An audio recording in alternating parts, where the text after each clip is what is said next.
calling, you have poor defense, you have poor motivation to hang on to these games. Penn State loses more games in the last 5 or 6 minutes over the past 5 years than any team in college football, probably. That's not an official stat. That's an Eric stat because I'm pissed off. But look, this season is over for Penn State. They were ranked number 10. They had the game under control at home against Ohio State, ranked number 4, and they blew it yet again. And how do they blow it? By taking the ball out of Trace McSorley's hands, who has been basically your number 1 offensive weapon the entire season and the entire game against Ohio State. They take time out, they come back, they run the most ridiculous, dumb, stupid, idiotic play right up the middle. It goes for like no yards. I think he actually lost yards. Game over, season over. Thank you very much, Penn State. I have zero interest in college football now for the rest of the year. So I take it you were not a fan of that play call. No, I wasn't. And you know what else I wasn't a fan of? The fact that I woke up the next morning and saw the U.S. Ryder Cup team get their asses handed to them by Europe. Yeah, you didn't have a very good weekend there. And then for the show, it didn't go very well for me on Monday night. But let's talk about that Ryder Cup. The U.S. got it handed to them, but I don't think that's the story. The story is everything that's sort of come out from the Ryder Cup. Because, Eric, there's been more drama in one weekend in Paris than we've seen in years, seemingly, on the PGA Tour. So let's start it off first. It was Patrick Reed going after team captain Jim Furyk and Jordan Spieth about the fact that he felt Jordan Spieth should have been paired up with him because they play so well together anytime they're in team competition.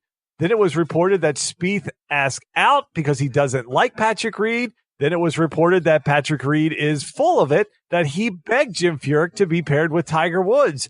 Then on Tuesday, it gets reported that Brooks Koepka and Dustin Johnson had to be separated. One report said they had to be separated actually on the flight over, and then there was a party that they had to be separated at, and these two are supposed to be friends that actually train together. Eric, what in the world is going on with your U.S. golfers here? Is this a product of just the Ryder Cup and the pressure on these guys, or is there more bad blood on the tour than we're aware of? There could be. I don't know. But this is certainly weird because you have all of these young guns that we've talked about. Kind of the culture in golf right now is that they're all friends. They're all, friendly with each other. They hang out with each other. And you'd think that the team chemistry would be there. And yet we saw poor team chemistry on the course. I know you said some of this is after course drama, but what this stems from a lot is the fact that they did get shellacked. They did absolutely get creamed by Europe. They were never in this thing really after Friday morning because they just looked deflated. They looked unmotivated. They didn't look like they cared. Some of them, I won't put that on all of them. Some of the guys that I root for, Justin Thomas was phenomenal. Jordan Spieth had his moments. But then you look at the fact that Phil Mickelson and Tiger Woods combined in all of their action to be 0-7. You look at the fact that Patrick Reed is upset that he was sat 2 times. You look at these pairings. Some of them were really kind of odd pairings. Then you hear the fact that, like you said, the fights potentially between guys that are supposed to be friends. I don't know what's going on. I questioned a lot of moves that Jim Furyk made in terms of the combinations of players that he put together. But it maybe sounds like there was also some egos at play. It was kind of a mess. The whole thing was kind of a mess. And the thing that Europe does better than the U.S. each and every time, even the ones that Europe loses sometimes over here in the United States, they don't seem to lose them over on European soil. But even the times that they lose them over here, they're always together. They're always united. You don't hear generally about things like this. And so the U.S. just has a bunch of golfers that really know how to play individual golf. They show pride in America, and I know it means a lot to them, but they don't know how to play team golf. Even at the Olympics, Justin Rose, Henrik Stenson, they were medal winners at the Olympics. Team golf and pride in your country seems to mean a lot for these European players, and they just outwork and out-unite the United States team each and every time. I want to like Patrick Reed. I've really tried to like him, but that article in Golf Digest really upset me because I'm a big Jordan Spieth fan. It's not the first time that Patrick Reed has said something about Jordan Spieth like this, so clearly there is a rift there. But I also don't blame Jordan Spieth maybe for saying, hey, Justin Thomas is one of my best friends, and I think we would do well together. We could potentially win some points for the American team. And they did. They won a couple points for the American team, Jordan Spieth and Justin Thomas. So it's not like that was a bad call for Spieth to say, hey, I'd like to partner up with Thomas.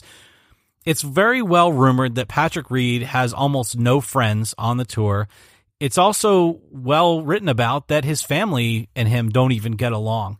And so as much as I want to like Patrick Reed, I loved how he was at the President's Cup and the previous Ryder Cups. I mean, he really is exciting to watch because he's also easy to hate.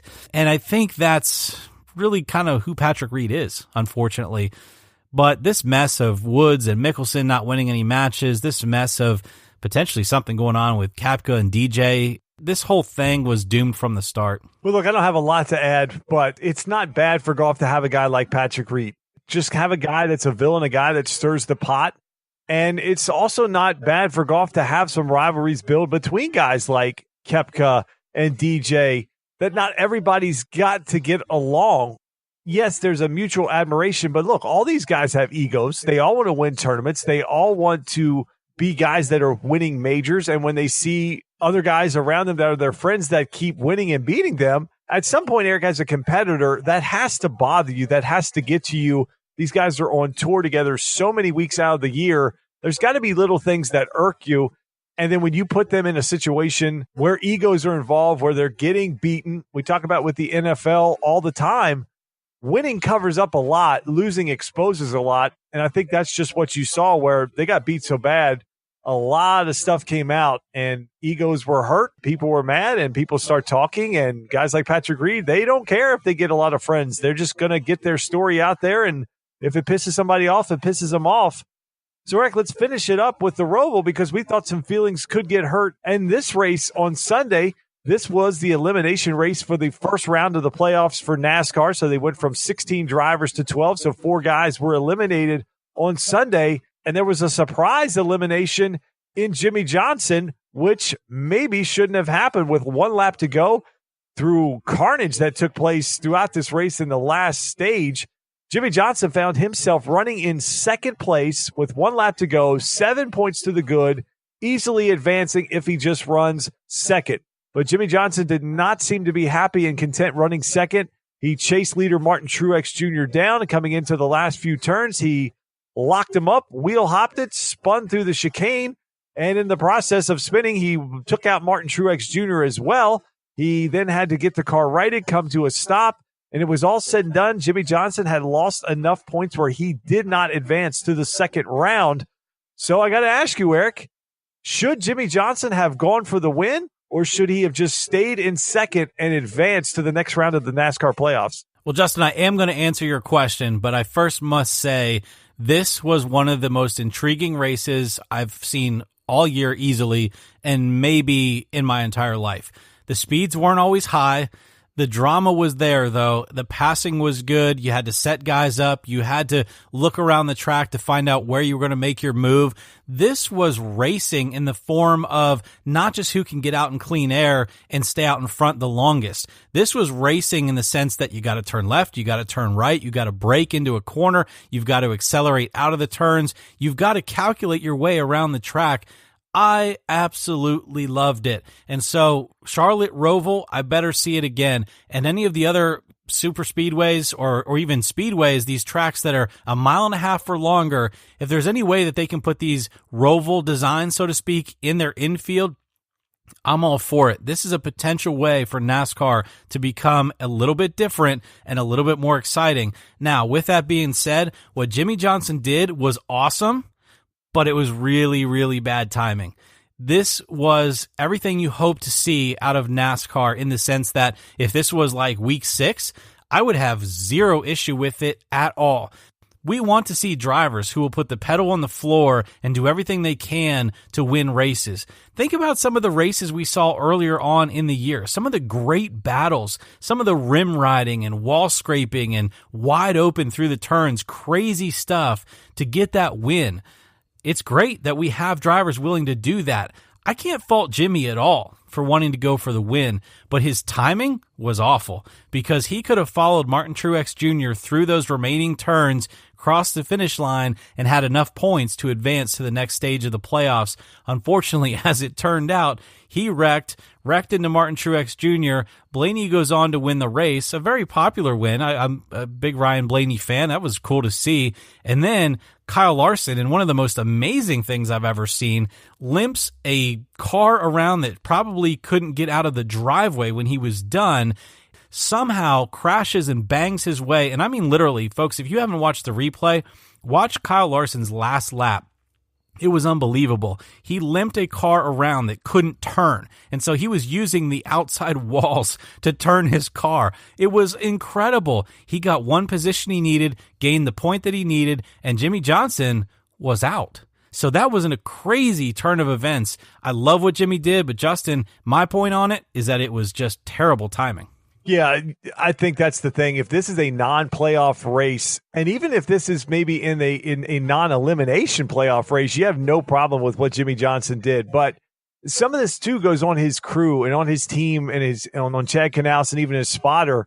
That they need to be letting him know, hey, just be careful. You're 7 points to the good. Don't do anything where you could spin the car out and lose that many spots and we fall out of the playoffs.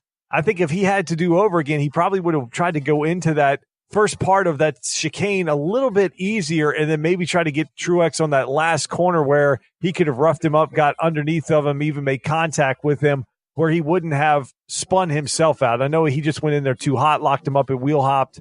And he didn't even make contact with Truex, so he actually spun and then tagged him with the rear of his car.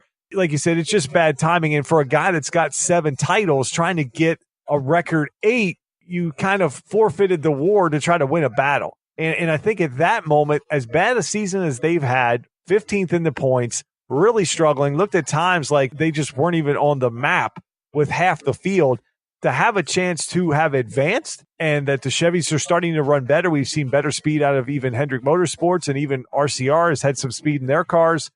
Going to tracks like Dover that Jimmy likes, normally runs well at, a place like Talladega where Jimmy doesn't mind running in the back of the pack through most of the race trying to avoid carnage. I think there was a good chance for him to advance to the round of 8, and he gave it up trying to go for a win. And look, we're not NASCAR drivers. We don't know what these guys go through. They're in those cars for 2-3 hours, and when they see a checkered flag, the racer in them wants to go for it. But I also think when you're in a playoff and you're trying to win a championship, there has to be something beforehand where even before that last lap, they should have been in his ear making sure he knew exactly where he was. Hey, you know what? We advance here. All you got to do is run second. If you get a chance, go for it, but don't do anything to jeopardize us advancing. I don't know if that conversation was had. I didn't hear anything on radio chatter with that, but that would have been my take on it. But, I mean, Eric, they got everything they wanted out of this Roval, and you're definitely going to see this next year. They got the first time, I believe, all season, and for a while, they actually had a natural ratings increase over the prior season. This race actually had a 10% increase over the Charlotte race on the 1.5-mile track last year. And it was also the most tickets Charlotte Motor Speedway had sold for a race in 10 years, they said on the broadcast. So they're definitely going to bring back the Roval, because I think what fans saw on TV, it's going to drive them to the racetrack, and it's going to drive them to the TV, because that last 10 laps, I know you had DVR'd it and you text me, don't ruin it for me. And I text you, just, you better strap in, buddy, for the last stage, because it is crazy. You don't even know what you're watching. You're watching a battle for the lead, and you're watching multiple cars fight for these last transfer positions. And then the whole drama with Kyle Larson at the end. I mean, Eric, I don't think NASCAR could have drawn it up any better than what they got on Sunday. Well, with that, we'll end episode 219. Got to give a shout out to Hailie Deegan. She got her first win in the NASCAR Undercard Series. She's on her way up, and this is a name that we talked about with Natalie Decker and other female drivers that are coming up through the ranks in what we feel is the right way to come up through the ranks for stock car racing. Nothing against Danica Patrick and her abilities, but she came up much differently. She struggled getting into a stock car after open wheel. These other female drivers, like a Natalie Decker, like a Hailie Deegan, are coming up in stock cars right now. Not to mention, Hailie Deegan will race anything with 2 or 4 wheels and go pretty fast. So really cool. She's young, she's talented, And so she got a win, and I think that's just going to raise her stock. So I wouldn't be surprised in the next 5 to 6 years to see Hailie Deegan looking for a NASCAR truck or Xfinity ride. And I think that's good for the sport when the female competition is up to the level where it's a story because of how good they are and not just because of them being female. So big shout out to Hailie Deegan. That's going to do it for episode 219. Justin, we'll have a lot more